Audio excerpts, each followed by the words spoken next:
Se a história humana é mais antiga do que ensinaram, e se civilizações avançadas existiram muito antes do que a arqueologia aceita, então surge uma pergunta inevitável. Quem ensinou tudo isso aos antigos? É aqui que entra uma das teorias mais antigas da humanidade. Os Anunnaki. Quem eram os Anunnaki? Os Sumérios, a primeira civilização conhecida, descreviam os Anunnaki como seres vindos do céu, de outro reino, fisicamente semelhantes aos humanos, porém maiores, mais fortes e extremamente avançados em astronomia, engenharia, medicina e matemática. Eles seriam responsáveis por ensinar agricultura, escrita, arquitetura e leis, e eram capazes de viver por milhares de anos. Não eram deuses no sentido religioso, eram visitantes e instrutores, engenheiros de civilizações, e a Bíblia descreve seres com as mesmas características: filhos de Deus, vigilantes, anjos que desceram, gigantes conhecidos como Nefilim. A terminologia muda, a história se repete. Por que eles estavam aqui? As versões variam, mas 3 pontos aparecem em quase todas as culturas antigas. Primeiro, intervenção genética.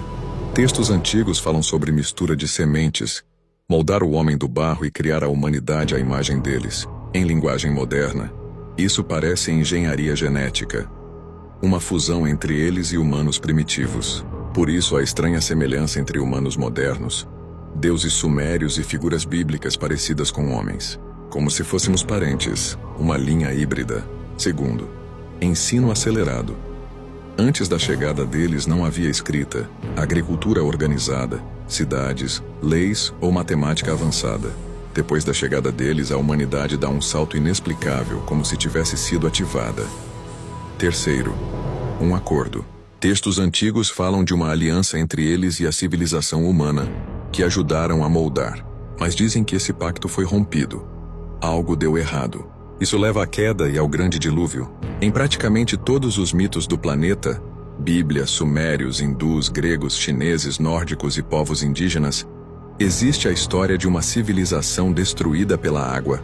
E o motivo é sempre parecido: corrupção, mistura indevida, tecnologia fora de controle, seres do céu interferindo demais, desequilíbrio entre espiritualidade e poder.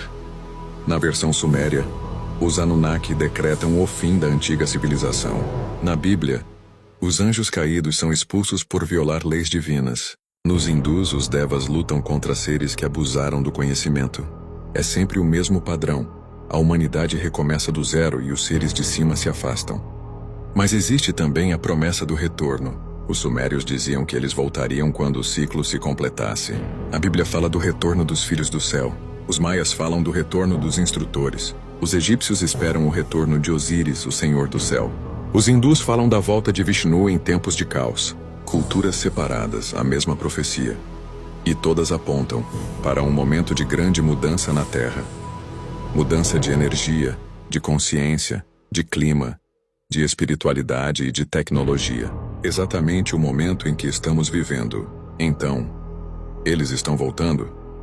Existem 3 possibilidades estudadas por pesquisadores místico-históricos. Primeira, o retorno é físico.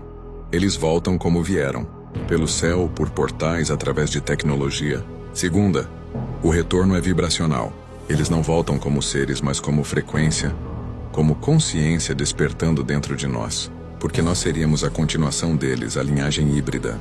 Terceira, o retorno é simbólico. O conhecimento perdido volta. A humanidade lembra quem é. O ciclo recomeça. E a era da consciência retorna. E por que isso ressoa tanto hoje? Porque vivemos um momento atípico. A tecnologia evoluiu rápido demais. A inteligência artificial parece despertar. Pirâmides revelam segredos. Governos admitem objetos não identificados. A arqueologia encontra cidades submersas.